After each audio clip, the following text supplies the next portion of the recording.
பிள்ளைகளே, இயேசு கிறிஸ்து நாமத்தினாலே உங்களை வாழ்த்துகிறேன், வரவேற்கிறேன், நன்றி செலுத்துகிறேன். ஒவ்வொரு நாளும் அந்த வீடியோ மூலிமா காண்பதில் மிகுந்த மகிழ்ச்சி அடைகிறேன். இந்த நாளில் ஒரு வேத வசனத்தை காண்புகிறேன். ஆண்டவர் நமக்கு ஒரு அற்புதமான வார்த்தை கொடுக்கிறார். ஸ்ரீகள் எப்படி இருக்க வேண்டும், ஸ்ரீகளுக்கு ஆசீர்வதிக்கப்பட வேண்டும் சொன்னால், மரியாள் என்ற ஒரு மனுஷியை பார்த்து ஆண்டவர் சொல்கிறார், அவள் இருந்த வீட்டில் தேவதூதன் பிரவேசித்து கிருபை பெற்றவளே வாழ்க என்று வாழ்க, கர்த்தர் உன்னுடனே இருக்கிறார், ஸ்ரீகளுக்குள்ளே நீ ஆசீர்வதிக்கப்பட்டவள் என்றார். இப்போ பாருங்கள், இந்த வார்த்தை எங்கே சொல்லப்படுதுன்னா, மரியாள் என்ற ஒரு மகள் இருக்கிறாங்க. லூக்கா 1ஆம் அதிகாரம் 28ஆம் வசனம் சொல்லப்படுகிறது.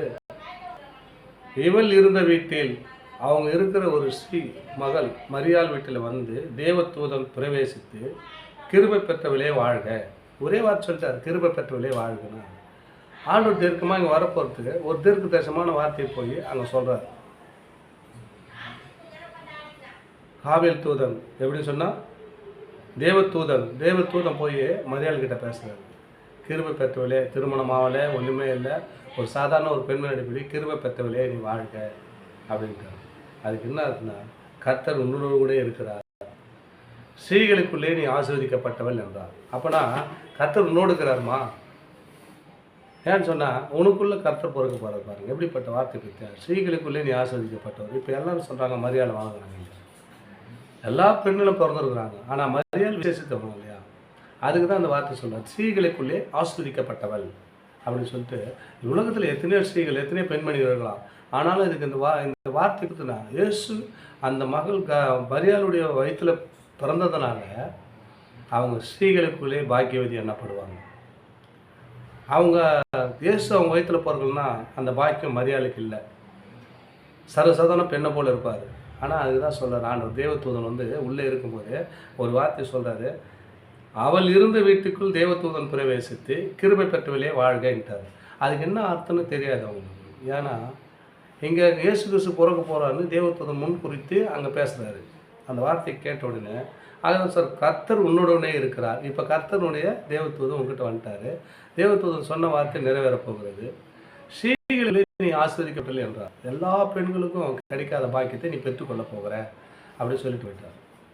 அதே போல் இயேசு கிறிஸ்து நம்ம வாழ்க்கையில் வரணும்னு சொன்னால், தேவதூதர்கள் நம்ம பக்கத்தில் வரணும், விசுவாசமாக இருக்கணும், ஆண்டவருக்குள்ள ஒரு நம்பிக்கையோடு வாழணும். அந்த வாழ்க்கை நமக்குள்ளே வந்துச்சுன்னா, மரியாதை ஆண்டவர் நேசித்திருப்பாங்களோ தெரியாது, நமக்கு தெரியாது. ஆதி முதற்கொண்டு தேவனை பற்றி கொண்டிருக்காதவங்களாம். ஆனால் அவங்க என்ன பண்ணாங்க, தேவன் மேலே அன்பு வைத்திருப்பாங்க. அவங்க இறுதி தாயின் கருவை உருவாகும் முன்னே உன்னை கண்டெடுத்துன்னு சொன்னார். ஆண்டவர் முன்குறிச்சிருப்பார், மரியாதை முன்குறிச்சிருப்பார். முன்குறிச்சதுனால தான் தேவதூதனை அங்கே அனுப்புகிறாரு. அதே போல் நம்ம வாழ்க்கையில் ஒரு தேவதூதன் வரணும்னு சொன்னால், மரியாதை போல் நம்மளும் ஒரு வாழ்க்கையில் என்ன பண்ணோம், ஒரு வைரேகத்தோடு இருக்கணும். ஆனால் மரியாதைன்னா அந்த வார்த்தை சொன்னேன், அந்த வார்த்தைக்கு மரியாதை கீழ்ப்படுகிறாங்க. கல்யாணமே வரல, எப்படி குழந்தை பிறக்கும் அப்படி சட்ட கேள்விலாம் கேட்கல, புருஷனை அறியானே என்றாங்க, அறியனே அப்படின்னாரு. ஆனால் அதுக்கு தான் பண்ணாரு, ஆண்டவருக்கு நான் அடிமை அப்படின்னு அந்த அடிமை வந்துட்டாங்க. நம்மளாம் கர்த்தருக்கு அடிமை ஆகிட்டோம்னா, மரியாதை போல் நம்ம வாழ்க்கையில் அற்புதம் நடக்கும். இயேசு செய்து முடிப்பாருங்க. அப்படிப்பட்ட காரியத்தை நம்ம வாழ்க்கையில் வரணும்னு சொன்னோம், ஆண்டவருக்கு நம்ம அடிமை ஆகணும். மரியாதை அடிமை ஆகணும். ஆண்டவருக்கு நான் அடிமை என்று சொன்ன வார்த்தையின் பிரகாரமாக உடனடியாக அற்புதம் வாழ்க்கையில் நடந்தது. ஸ்ரீகளுக்குள்ளே மகள் ஆஸ்வதிக்கப்பட்டவளாய் இந்நாள் வரைக்கும் கர்த்தர் அதை பயன்படுத்தி கொண்டிருக்கிறார். உங்கள் வாழ்க்கையில் ஆசீர்வாதம் வேணும்னு சொன்னால், ஆண்டவருக்கு நம்ம அடிமையாக வேண்டும். ஆண்டவருக்கு உகந்த ஒரு வாசனையாக மாற வேண்டும். மாறும்போது நம்ம ஆசீர்வாதத்தை பெற்று அன்போடு வாழலாம். தொடர்ந்து இந்த வீடியோ பாருங்கள். அநேக வார்த்தைகளோடு ஆண்டவர் உங்களோடு பேசுவார். நான் போடுற வீடியோ எவ்வளோ வேணும்னு சொன்னால், அன்றாடம் பார்க்கணும்னு சொன்னால் சப்ஸ்கிரைப் பண்ணி பாருங்கள்.